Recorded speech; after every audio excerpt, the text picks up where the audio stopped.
Hello good morning friends. வாங்க இன்றைக்கி நம்ம எம்வி விலாக்ஸ் ஆஃப் மலர்விழி சேனலில் பார்க்க போகிறது உடச்சி ஊற்றின முட்டை குழம்புங்க. இந்த உடச்சி ஊற்றின முட்டை குழம்பு வந்து என்னோடய ஸ்டைலில் நான் வச்சுருக்கேன். அதை எப்படி செய்யலான்னு சொல்லி வீடியோக்குள்ளே பார்ப்போம். போய் வாங்க வீடியோக்குள்ளே போகலாம். பாருங்கள், ஒரு வானல் வச்சுட்டு எண்ணெய் ஊற்றி ஒரு 3 ஸ்பூன் 4 ஸ்பூன் ஊற்றிக்கிங்க. அதில் ஹோல் கரம் மசாலா போட்டு தாளிச்சிட்டு இதில் வந்து இஞ்சி பூண்டு நான் 2 பெரிய வெங்காயம் நறுக்கி போட்டிருக்கேங்க. சின்ன வெங்காயம் போட்டால் டேஸ்ட் நல்லாயிருக்கும். போட்டு அரைச்சிருங்க. நல்லா பேஸ்ட்டாக அரைச்சி எடுத்து இந்த பொரிஞ்சதோடு ஊற்றிடுங்க. பட்டை, கிராம்பு, ஏலக்காய், பிரிஞ்சி இலை எல்லாம் பெருஞ்சீரகம் போட்டு இது பண்ணியிருக்கோம் இல்லைங்களா, அதிலே போட்டு நல்லா பேஸ்ட்டாக்கி இதை வதக்கி விடுங்க. இதை வதக்கும்போது மீடியம் ஃப்ளேமில் வச்சுக்கோங்க. அதோடு வந்துட்டு 2 தக்காளி நல்லா நைஸாக பேஸ்ட்டாக்கி அதையும் அரைச்சி எடுத்து ஊற்றிடுறோங்க. ஊற்றி நல்லா வதங்கி வரணுங்க. மேலே எண்ணெய் பிரிஞ்சு வரணும். அதை பாருங்கள், இந்த அளவு எண்ணெய் பிரிஞ்சு வந்ததுக்கப்புறமா 2 ஸ்பூன் மிளகாத்தூளும் கொஞ்சம் மஞ்சத்தூளும் போட்டுக்கலாங்க.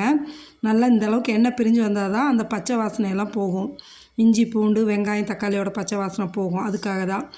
அதுக்கப்புறம் பார்த்திங்கன்னா 2 ஸ்பூன் மிளகாத்தூள் போட்டு கொஞ்சோண்டு மஞ்சத்தூள் போட்டுட்டு அதையும் அதோட கரம் மசாலா 1 ஸ்பூன் போட்டுக்குங்க. எல்லாமே நம்ம வீட்டில் அரைச்சது தாங்க. அந்த கரம் மசாலாவையும் 1 ஸ்பூன் போட்டு அதே இதில் அப்படியே கிளறி விடுங்க. ஏன்னா இப்படியே கிளறி விட்டால் நல்லா நம்மளுக்கு ரெட் கலரில் நல்லா சூப்பராக கலர் என்ஹான்ஸ் பண்ணி வரும். அதுக்காக தான். சரிங்களா? தீயை குறைச்சி வச்சுட்டு இந்த தூளெல்லாம் போட்டு நம்ம கலக்கி விட்டுட்டு நம்மளுக்கு தேவையான அளவு தண்ணி ஊற்றிக்கலாங்க. குழம்புக்கு நம்மளுக்கு எந்த அளவு குழம்பு தேவையோ அந்த அளவுக்கு தண்ணியை ஊற்றி நல்லா கொதிக்க வைங்க. இதை அடி பிடிச்சிடாமல் கருகிடாமல் நல்லா கிளறிட்டு தான் தண்ணி ஊற்றணும். சரிங்களா? இப்போ இந்த உடச்சி ஊற்றுற குழம்புனங்காட்டிக்கு உங்களுக்கு தண்ணியே நிறையா சேர்த்துக்கிங்க. அப்புறம் வந்து முட்டை உடச்சி ஊற்றுனதும் கெட்டி ஆகிடும். அதனால் கொஞ்சம் தண்ணியாகவே நீங்கள் நிறையாவே ஊற்றிக்கலாம். ஊற்றி நல்லா கொதிக்க விடுங்க. இந்த தூள் பச்சை வாசனையெல்லாம் போனதுக்கப்புறமா ஒரு 2 பத்தை தேங்காய் அரைச்சி அதையும் ஊற்றிக்கிங்க. ஊற்றி தேங்காய் ஊற்றினதுக்கப்புறம் ஒரு 2-3 நிமிஷம் கொதிச்சா போதுங்க. அப்படியே தீயை என்ன பண்ணணுன்னா சிம்மில் வச்சுருங்க. ஒரு 2-3 நிமிஷம் நல்லா கொதித்ததுக்கப்புறமா நல்லா எடுத்து பார்த்திங்கன்னா இந்த இதில் வந்து உப்பு காரெல்லாம் டேஸ்ட் பார்த்துக்குங்க கரெக்டாக இருக்கான்னு. இப்போ வந்து தீயை சுத்தமாக குறைச்சிருங்க. தேவையான அளவு உப்பு போட்டது ஸ்கிப் ஆகிடுச்சு, அதனால் நீங்கள் தேவையான அளவு உப்பு போட்டுக்குங்க. இப்போ தீயை குறைச்சி வச்சுட்டு நம்ம ஒரு முட்டையாக உடச்சி ஊற்றணுங்க. நான் வந்துட்டு நீங்கள் சிலர் வந்து டைரெக்டாக வானல்லே ஊற்றுவாங்க. அப்படி ஊற்றாதீங்க, சில முட்டை வீணாக போனதாக இருக்கும். அதனால் நான் ஒரு கிண்ணத்தில் தான் தனியாக ஒரு முட்டையாக உடச்சி ஊற்றி எடுத்து ஊற்றிடுவாங்க. ஒன்று ஊற்றியாச்சுன்னா கொஞ்சம் இடம் விட்டு அடுத்தது ஊற்றுங்க. கேப் விட்டு அடுத்தது ஊற்றுங்க. நான் வந்து இன்றைக்கி வந்து 6 முட்டை ஊற்றிருக்கேங்க. அதே போல் நீங்களும் ஊற்றிட்டு இதே சிம்மிலேயே ஒரு 5 நிமிஷம் வச்சுருங்க. 5 நிமிஷம் மூடி வச்சிட்டிங்கன்னு வைங்களேன், நல்லா மேலே எண்ணெய் பிரிஞ்சு அப்படியே ரெட் கலரில் சூப்பராக வருங்க. அதுக்கப்புறம் ஆஃப் பண்ணிக்கலாம். பார்த்திங்களா எந்த அளவு அந்த முட்டை வெந்து மேலே எண்ணெய் பிரிஞ்சு எப்படி நிற்கிது பாருங்கள் சிகப்பா. இப்போ எடுத்து நம்ம சாதத்தில் போட்டு சாப்பிட்லாம். அவ்வளோ சூப்பராக இருக்குங்க. இதே இட்லி, தோசை, சப்பாத்திக்கு ரொம்ப நல்லாயிருக்குங்க. எல்லாம் நம்ம சாப்பிட்டுக்கலாம். இது வந்து இப்போ நல்லா முட்டை எல்லாம் வெந்துருச்சுங்க. இப்போ நம்ம என்ன பண்ணால் கரண்டி போட்டு ஊற்றுனது கலக்கவே கூடாதுங்க. 5 நிமிஷம் அப்படியே விட்டு நல்லா வெந்ததுக்கப்புறம் பாருங்களேன், இப்படி எடுத்தோம்னா ஒரு முட்டையாக தனித்தனியாக எடுக்கலாங்க.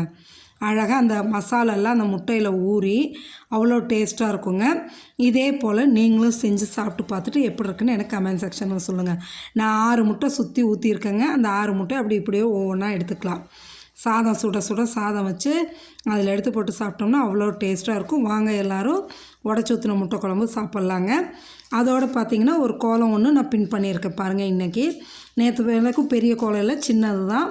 11 புள்ளி 6 புள்ளி எடை புள்ளியாக வச்சுட்டு 1 வரைக்கும் வச்சுருங்க. அவ்வளோதாங்க.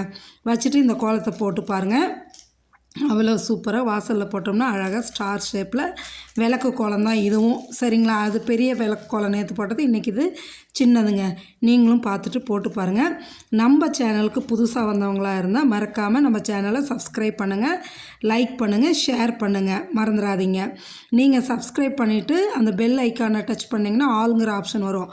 அதையும் டச் பண்ணிங்கன்னா நாங்கள் டெய்லி போடுற வீடியோ உங்களுக்கு அப்லோட் ஆகும். இந்த நோட்டிஃபிகேஷன் காமிக்கும், நீங்களும் பார்க்கலாம். நான் டெய்லி அப்லோட் பண்ணுற வீடியோ உங்களுக்கும் நோட்டிஃபிகேஷன் காமிக்கும், நீங்கள் எடுத்து பார்க்கலாங்க.